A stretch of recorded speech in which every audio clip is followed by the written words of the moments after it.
Humanity had always been a species on the brink, a race that had, time and again, teetered on the edge of destruction. Throughout their history, they had fought wars, battled against natural disasters, and faced existential threats from within and beyond their world. But the greatest trial they would ever face came not from an external enemy, nor from a disaster that threatened them from the stars, but from their own planet. The Earth, the cradle of human civilization, was dying. After centuries of overconsumption, environmental collapse, and escalating climate disasters, humanity found itself facing the consequences of its own actions. Oceans rose, entire ecosystems vanished, and once thriving cities became ghost towns as humanity's last vestiges of civilization crumbled under the weight of unchecked progress. With each passing year, the planet grew less and less hospitable. The air became toxic, the soil barren, and the water no longer drinkable. What was once a vibrant, blue world full of promise was becoming a charred husk. Many believed that Earth's end was inevitable, and with it, the extinction of humanity. Yet, in the darkest of times, when hope seemed nothing more than a distant memory, humanity did what they had always done best: they adapted. Where others might have surrendered, they dug deep into the very essence of what made them human: resilience, innovation, and a relentless will to survive. It began with the exoduses, the first great migration into the stars. As Earth's environmental collapse accelerated, humanity's greatest minds set to work building ships that could carry their species to distant planets. They knew they couldn't save Earth, not in the traditional sense. But they could escape it. They could start over, begin anew on distant, uninhabited worlds that had never known the touch of human hands. The exoduses were not just a physical departure, they were a symbolic rejection of the fatalistic mentality that had gripped Earth for so long. Humanity would not go gently into the night. They would take their ingenuity, their adaptability, and their determination with them, and they would spread it across the stars. The first colonies were established on barren, lifeless worlds, planets that, at first glance, seemed wholly unsuitable for human habitation. They were rocky, cold, and desolate, more like the moon than Earth. But humanity was never a species to back down from a challenge. They set to work, using their limited resources and unparalleled ingenuity to terraform these hostile environments.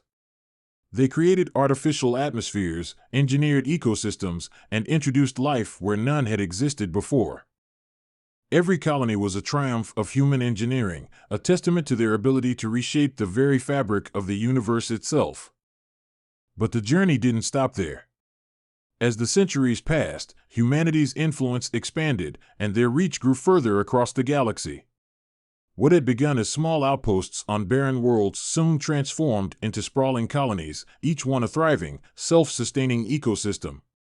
Cities rose from the ashes of lifeless planets, their shining spires reaching for the stars. The air was clean, the water abundant, and the earth rich with new life. In the vastness of space, humanity's colonies became symbols of resilience, proof that they could not only survive but thrive, no matter the odds. Humanity's rise was not just a story of physical survival, but of ideological transformation. No longer were they a species trapped on a dying planet, struggling against the inevitable. They had become architects, not only of new worlds, but of new ways of thinking. They had become the stewards of life itself, caretakers of the barren planets they had once found inhospitable, breathing life into the lifeless. At the core of this transformation was humanity's incredible ability to innovate. They had never been content with stagnation. The very idea of standing still was anathema to them. Where other species in the galaxy had focused on maintaining the status quo, humanity had always strived for something more. They didn't just accept the world as it was, they shaped it, molded it, and reimagined it. Their science, technology, and ingenuity had turned the most inhospitable of worlds into lush, thriving ecosystems. It was on these new worlds that humanity's true potential as galactic architects began to shine. Using their unparalleled knowledge of biochemistry, physics, and engineering, they set to work not just creating new life, but integrating it into complex, sustainable ecosystems. They could create oceans from dry rock, cultivate forests from barren soil, and even generate breathable atmospheres where once there had been nothing but toxic gases. These were not mere terraforming projects, they were masterpieces of design, where every element was carefully considered, balanced, and integrated into a cohesive whole. One of the greatest challenges humanity faced in their rise as architects of the galaxy was the issue of resource scarcity. On Earth, the exploitation of natural resources had been a driving force behind much of humanity's growth, but it had also led to the planet's destruction. On their new worlds, humanity knew they could not make the same mistakes. They had to learn how to harness resources sustainably, how to use what was available without overtaxing the environment. They turned to renewable energy sources, from geothermal power to solar and wind energy, and they developed technologies to recycle and repurpose materials in ways that seemed almost magical. No longer was resource scarcity a limitation, it was a problem to be solved, a challenge to overcome. As humanity spread across the stars, their colonies became not just self-sustaining but interconnected. They built vast networks of trade, communication, and collaboration that spanned entire star systems. What had once been a small species confined to a single, dying planet was now a vast, thriving galactic civilization. Humanity was no longer limited by the boundaries of Earth. Their mastery over the natural world, coupled with their ability to innovate and adapt, had allowed them to claim their place among the stars. But even as humanity flourished, their rise as galaxy-spanning architects did not go unnoticed. Other species, some curious, others fearful, began to take notice of the rapid expansion of human civilization. For millennia, they had watched as humanity struggled on Earth, barely surviving the consequences of their own actions. Now, they were witnessing something extraordinary. Humanity had transcended the limitations of their planet, becoming the architects of entire worlds. The question was no longer whether humanity would survive, it was how they would change the galaxy. Some species viewed humanity's rise as a threat. They had long held dominion over the stars, and the sudden appearance of a species capable of altering entire ecosystems was a cause for concern. How would humanity's growing influence affect the delicate balance of power in the galaxy?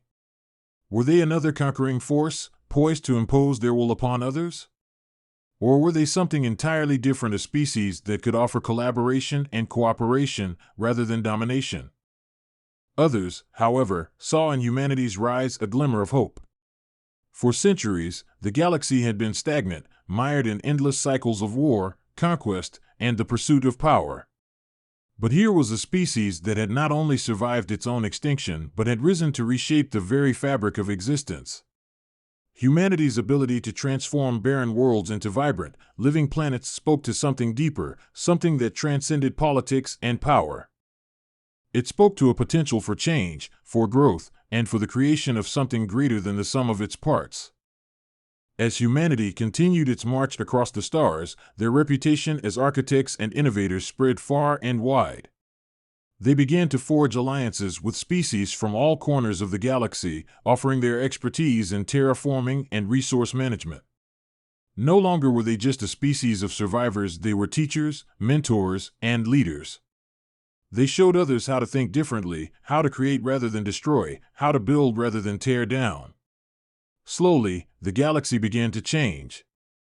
It was no longer a place of endless conflict and resource wars, but a place where new possibilities were being born every day. But not everyone was ready to embrace this new order. Some species, particularly those who had long held power, resisted the idea of cooperation. They feared that humanity's rise would lead to the erosion of their influence, and they fought to maintain their dominance. There were skirmishes and conflicts, tensions that threatened to undo the progress humanity had made. But even in the face of opposition, humanity stood firm.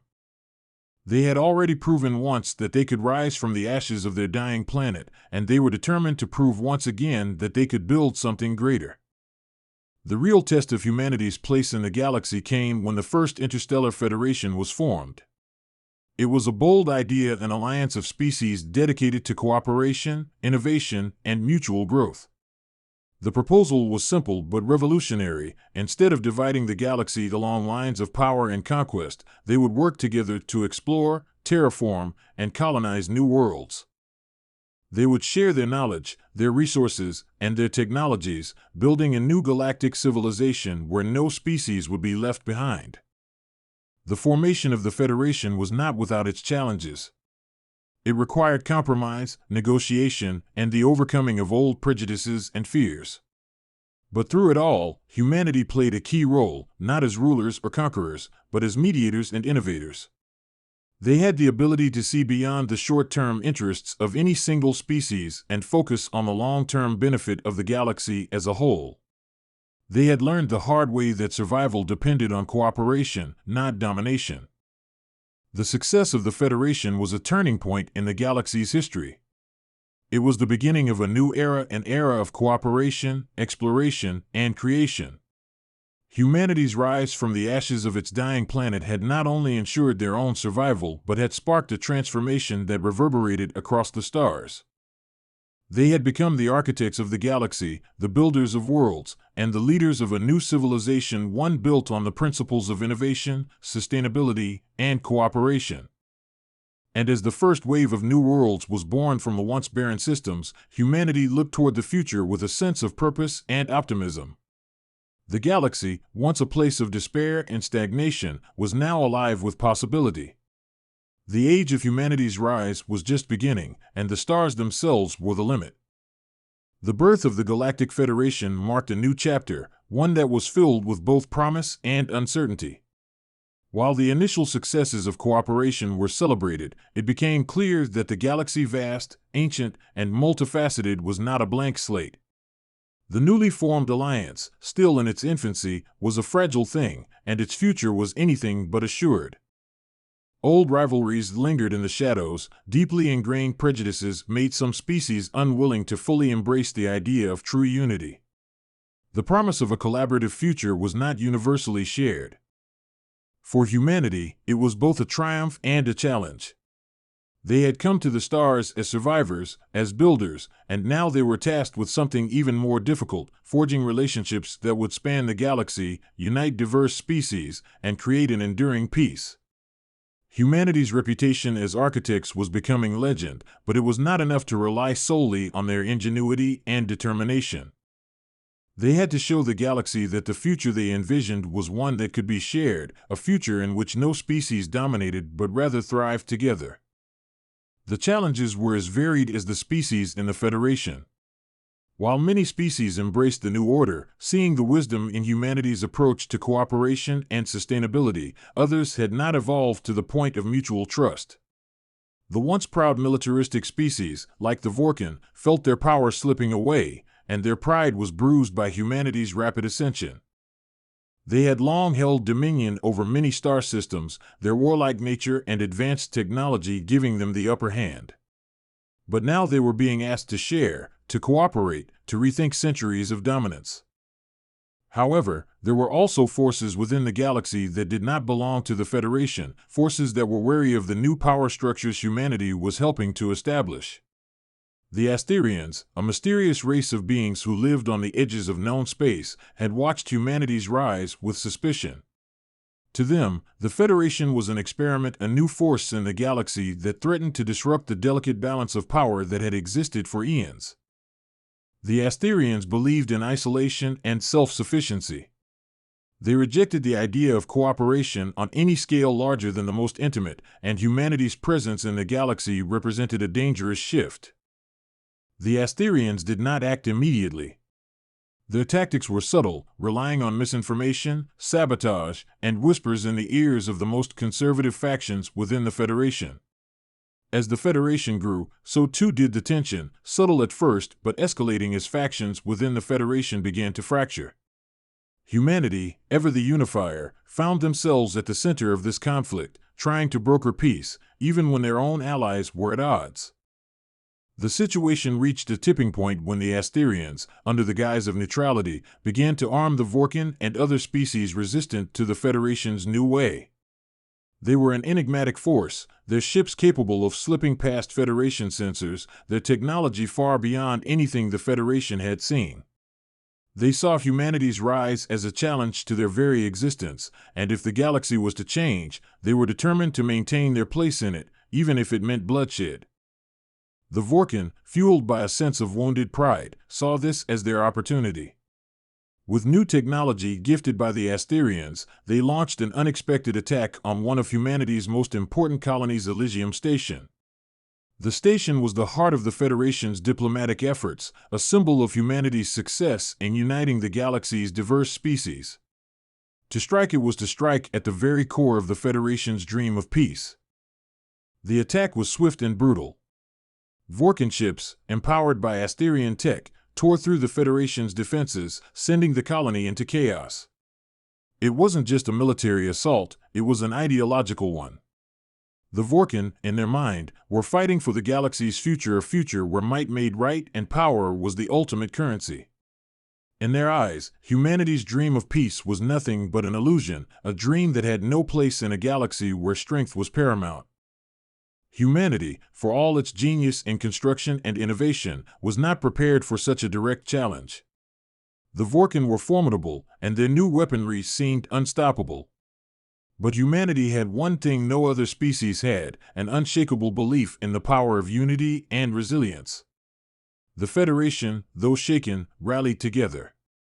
The attack on Elysium Station became the catalyst for the next great struggle in the galaxy, a war, yes, but also an opportunity. An opportunity to prove that humanity's vision was not just a dream but a reality.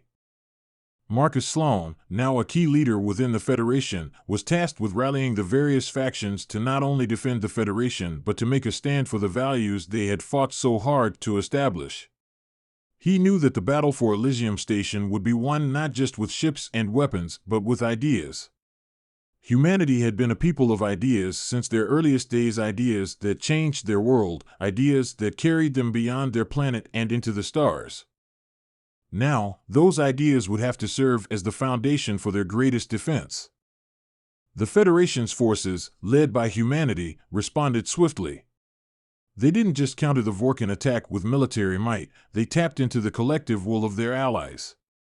The Relaki provided valuable intelligence, the Xantar brought unparalleled technological expertise, and the Kentari contributed their ancient knowledge of warfare. The battle for Elysium Station became not just a fight for survival, but a fight for the future of the galaxy. It was a fight to prove that unity could overcome even the deepest divides, that cooperation was more powerful than division. Meanwhile, humanity's greatest engineers and architects worked tirelessly to reinforce the station's defenses, using every piece of technology at their disposal. The Federation's fleet, led by human captains, mounted a counteroffensive against the Vorkin fleet, and after weeks of intense skirmishes, the battle reached its boiling point. It was Marcus Sloan who made the crucial decision, a decision that would define the future of the Federation. Rather than engage in a prolonged war, which would only further divide the galaxy, he ordered a daring maneuver. He reached out to the Vorkin leadership, offering them not just a truce, but a new way forward. The offer was audacious: to join the Federation, to accept humanity's vision of shared cooperation, to build rather than destroy. The Vorkin were a proud people, and it was not an easy offer to accept. But the battle had taken its toll on them, and their once impenetrable position was beginning to crumble. Sloan's message resonated with more than just the leaders of the Vorkin. It resonated with the warriors and the soldiers on the ground, the ones who had fought for their survival but who were beginning to see the futility of endless conflict. Slowly, the tide began to turn. It was the beginning of a new chapter in the galaxy's history. The war was not over, but the ideology of cooperation was beginning to take root even among those who had fought against it most fiercely. Humanity had done what no other species in the galaxy had been able to do. They had turned the tide of war with ideas. They had once again proven that they were more than just survivors, they were architects of a new, better future. With the Vorkin's eventual capitulation and the defeat of the Asterians' hidden support, the Federation solidified its place in the galaxy, becoming a beacon of hope, innovation, and unity. The galaxy's future was no longer one of conflict and isolation but of cooperation, where life, human and alien alike, could thrive. And as humanity continued to shape the stars, one world at a time, they began to turn their sights even farther into the unknown, ever hopeful, ever building. The greatest architects of all had not only saved themselves, but had changed the very future of the universe itself. Their work had only just begun. The Federation was far from perfect. As the embers of conflict faded, new challenges began to emerge, ones that would require more than just military strength or technological prowess to overcome. Humanity had achieved something extraordinary by uniting species across the galaxy, but the true test of their legacy was whether they could maintain this delicate peace, and whether their ideals of unity, cooperation, and sustainability could endure as the foundation for a new era. Marcus Sloan, now a hero among both humans and non-humans alike, stood at the center of this precarious new order. He had been instrumental in guiding the Federation through its formative years, but as time passed, the complexity of managing such a vast, diverse coalition became more apparent. The unity they had fought for was still fragile, and there were those within the Federation, humans and aliens alike, who questioned the wisdom of trusting such diverse species to work together for the greater good. There were whispers among the more conservative factions of the Federation, species that had been deeply entrenched in their own traditions for eons.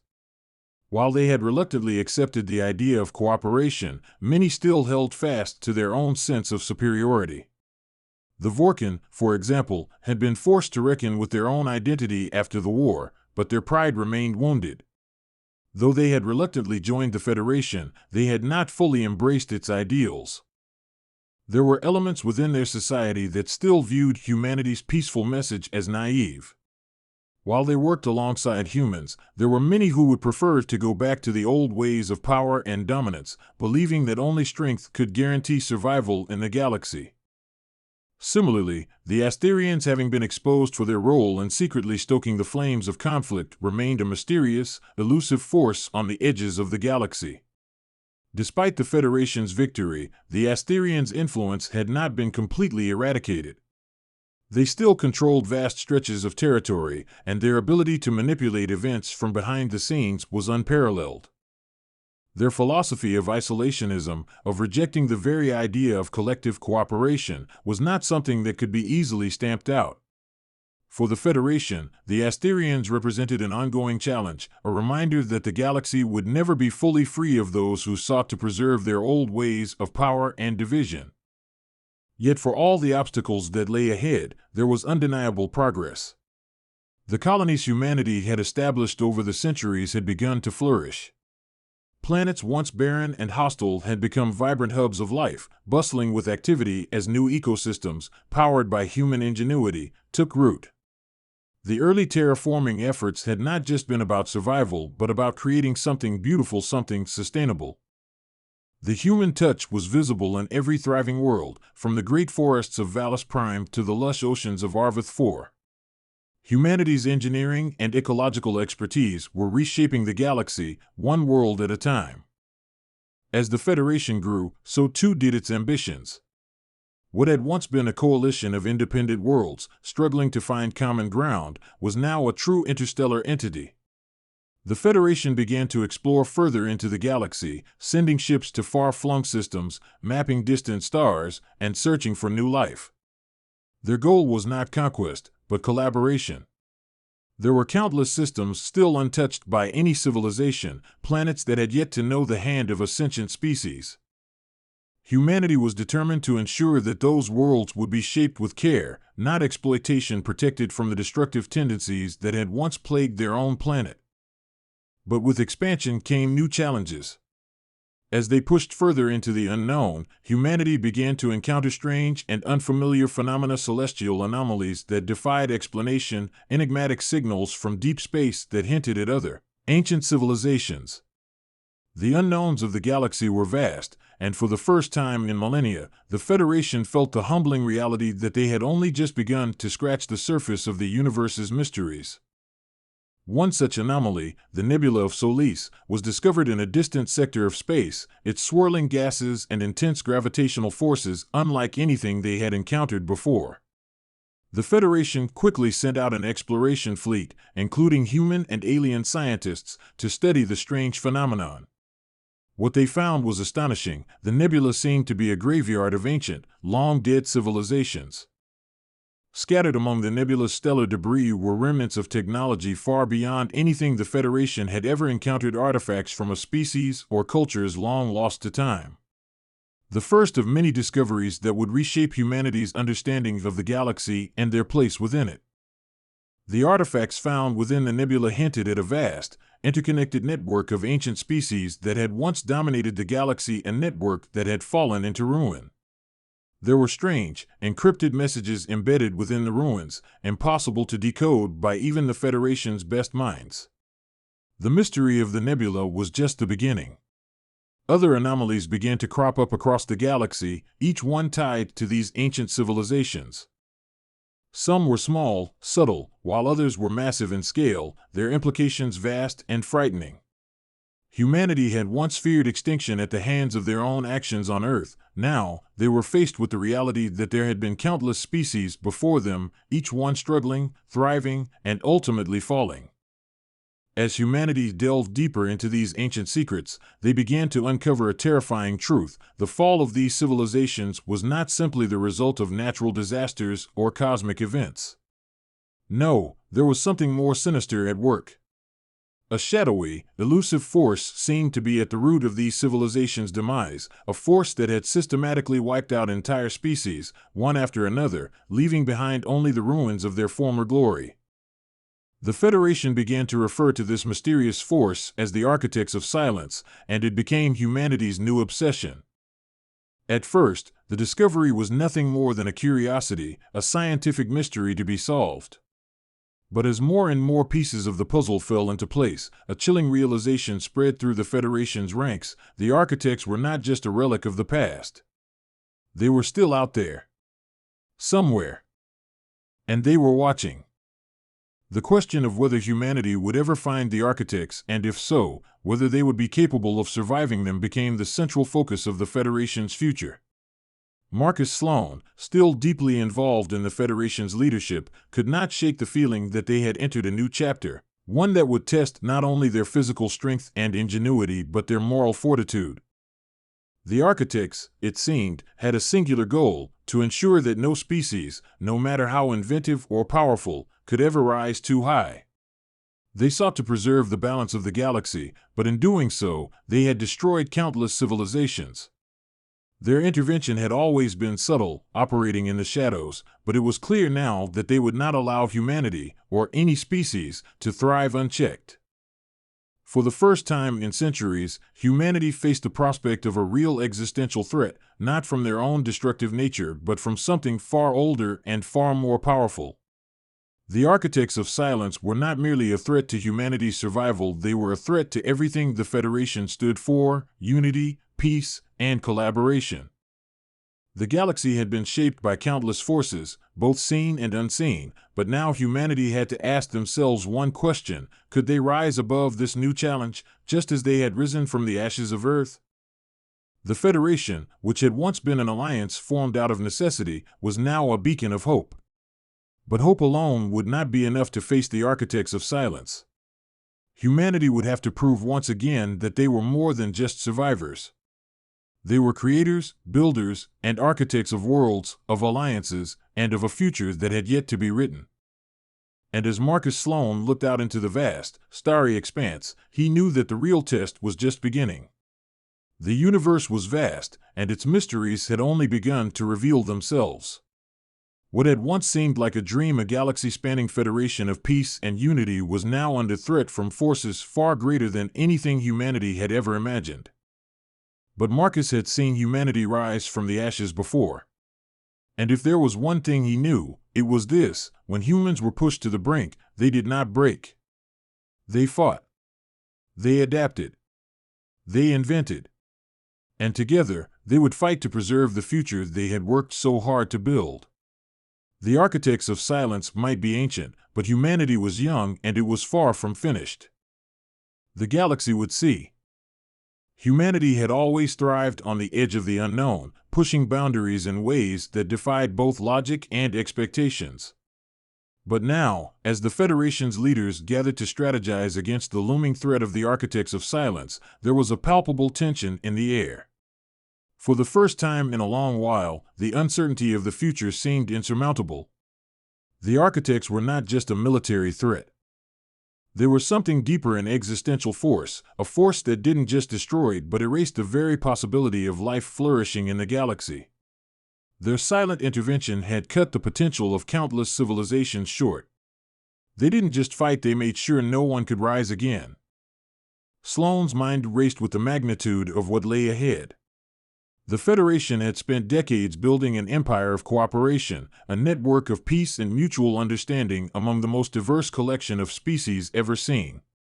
And yet, they were now faced with a problem that no amount of diplomacy, ingenuity, or technology could easily solve. It wasn't enough to terraform planets, build cities, or even create vast fleets of ships. The architects were not an enemy that could be conquered in the conventional sense. They were an idea, an unrelenting force of entropy. Marcus, a familiar voice, broke his thoughts. He turned to see Dr. Asha Terran, the Federation's lead scientist, approaching him in the command center. She was a striking figure, her dark eyes filled with the sharpness of intellect and an unwavering commitment to the cause. In her hand, she carried a digital tablet containing the latest data on the architects. "We've uncovered something new." Marcus gestured for her to continue, his brow furrowing. The last few weeks had seen constant updates, but this felt different. "It's a theory," Asha began, her voice low as if testing the waters of her own discovery. "But the more we look into the artifacts from the nebula of Solis, the more we see a pattern. The architects didn't just destroy civilizations, they seem to have engineered their own downfall. These species, whoever they were, developed an advanced form of technology that threatened to unravel the entire galaxy's balance. They achieved a level of innovation and creation that, according to our research, the architects couldn't allow. It's as if they were designed to stop us from ever crossing a threshold." Marcus paused. "You're saying they're not just wiping out life? They're actively preventing certain kinds of innovation?" Asha nodded, eyes wide with the weight of the discovery. "Yes. I believe the architects themselves are a kind of safeguard created by some higher power, or even by the ancient civilizations that once thrived in the galaxy. It's as if they've been programmed to stop the progress of civilizations that have the potential to surpass their creators or to challenge the galactic status quo." For a moment, Marcus was silent, contemplating the implications. If humanity was being singled out for their potential to disrupt the established order, then the architects' intervention wasn't a random act of destruction. It was deliberate.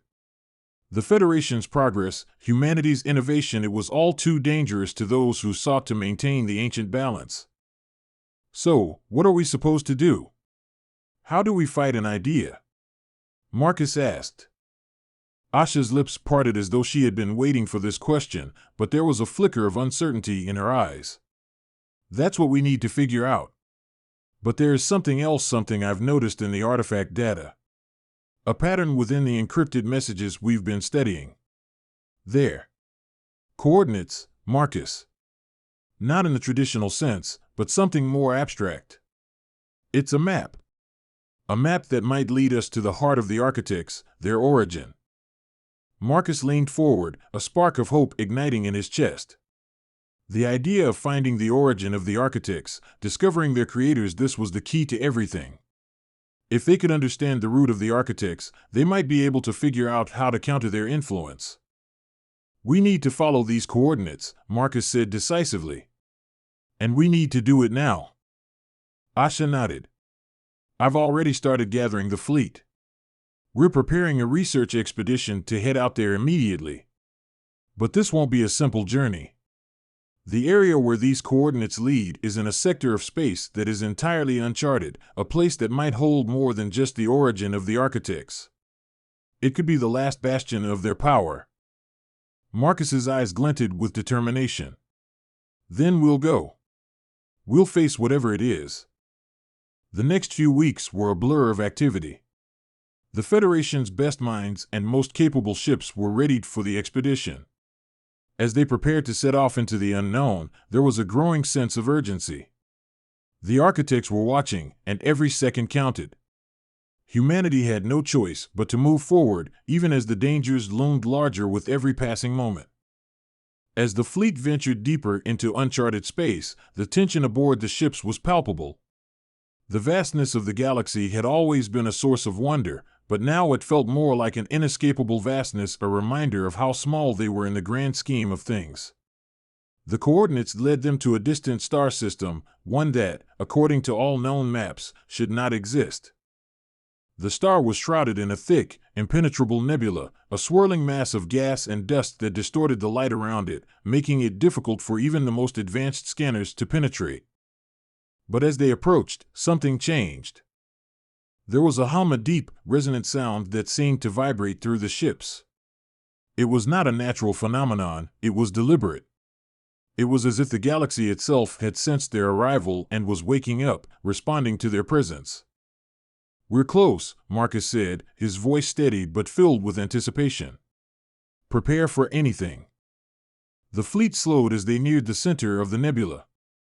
Sensors struggled to get a clear reading, and several ships began to experience intermittent power surges. It felt as though they were being watched, as though something far more ancient and powerful than any of them had anticipated was ready to make its move. And then, they saw it. Emerging from the nebula like a colossal shadow was an enormous structure far larger than anything the Federation had ever built. It was like nothing they had ever seen before, an alien architecture so alien, so vast, that it seemed to stretch beyond the limits of space itself. The structure was composed of an intricately woven mesh of metallic alloys and energy conduits, alive with an eerie, pulsing light. It was as if the very fabric of reality had been twisted into a shape that defied all logic. "It's a ship," Asha breathed, awe and fear mixing in her voice. "But it's not like anything we've encountered. This is a weapon." The fleet halted, hanging in space, unsure of how to proceed. The structure loomed before them, and all eyes were on Marcus. The silence aboard the ships was deafening. They had come so far. And now they were face to face with the unknown.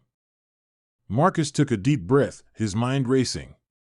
This was at the architect's lair. And it wasn't just a place, it was a statement. Humanity's future was no longer in their hands alone. Whatever they found here, whatever truths lay hidden in the heart of this dark citadel, would determine whether they could secure their place in the galaxy or whether they would become just another forgotten species, erased from existence. "We're going in," Marcus said, his voice resolute. The fleet moved forward, toward the heart of the architect's domain. The true test had begun.